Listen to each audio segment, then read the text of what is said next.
Welcome to this shortwave radio channel, and we have an event that we haven't seen in a long time, and the event is that the solar flux, because we have some really big sunspots. Look at this, guys.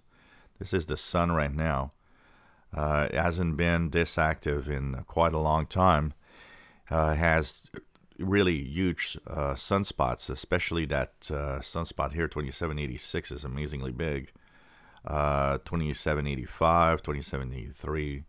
Really nice to see the sun being more active. But what is interesting today, for the first time in quite a long time, we have solar flux. If you look at the solar flux right here, 100. It's just past the 100 mark.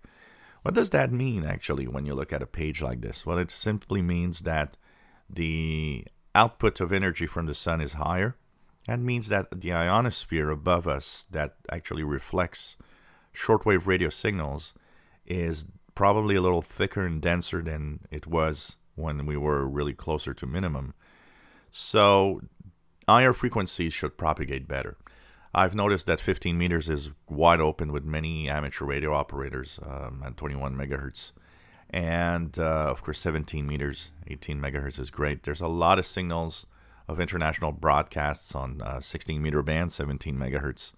Tune around those frequencies that maybe you have lost the hope of getting anything on these frequencies. We often talk, and I see a lot of the reports of people receiving stations, but in lower frequencies. And we tend to forget that there are higher bands available that have broadcasts, but with the propagation not being as good as it is usually, it does actually make it more difficult to propagate on higher frequencies when the solar flux is really low. At 100, I wouldn't even be surprised that even 10 meters might actually be open. It's that amount, that number is kind of a threshold where 10 meters is, if not open, very close to be open, or maybe open to certain areas. So it's really cool to see this. So remember to tune in higher frequencies. It's time to check it out, especially in the daytime. Go above 15 megahertz and even go above 20 megahertz.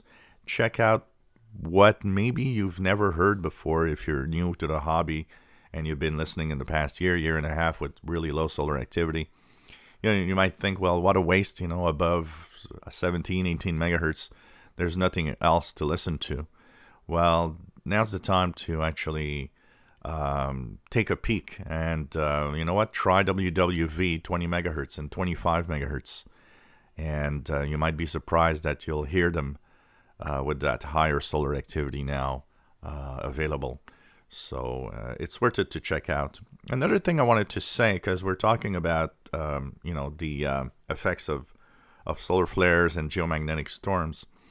One of the things that I've seen very often is, depending on the latitude, depending on how close you are to the equator or the poles, the effect of geomagnetic storms are different.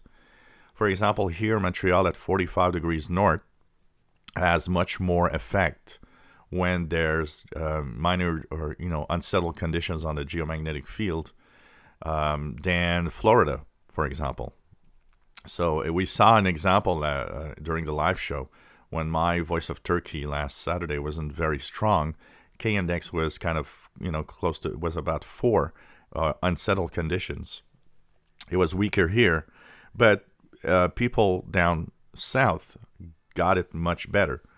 And that has a lot to do with the fact that I'm closer to the magnetic pole. So it actually has more effect when the geomagnetic field gets unsettled at this latitude. And the higher you are, so if you're in Alaska, if you're in northern parts of Canada, even closer than I am, or even in Europe, if you're in higher latitude than what I am in Montreal, you will see more effect of the geomagnetic field becoming unsettled or minor storms than people that are closer to the equator, which is a natural because you are closer to the magnetic fields that actually enter the Earth's atmosphere and reach the poles, because the Earth is kind of a giant magnet, if you want. So tune in and tune the higher frequencies. I think it's going to be cool to check that out and continue monitoring the sun, because this week with these big sunspots, I wouldn't be surprised if solar flux will even rise even more. And who knows, maybe bigger solar flares. If you look at the solar flares in the last 24 hours, last 6 hours, a B8 flare, 24 hours, C3 flare. Remember that the solar flares are in categories of, you have the C flare, which are the smallest flares of all. Then you've got B flares, which are a little bigger. M flares are even bigger. And then you got the X flares, that is even more. These are the biggest. The X flares are the biggest flares you can actually get. So here you see B, C, M, and X. Usually B and C, oops, I reversed B and C, sorry.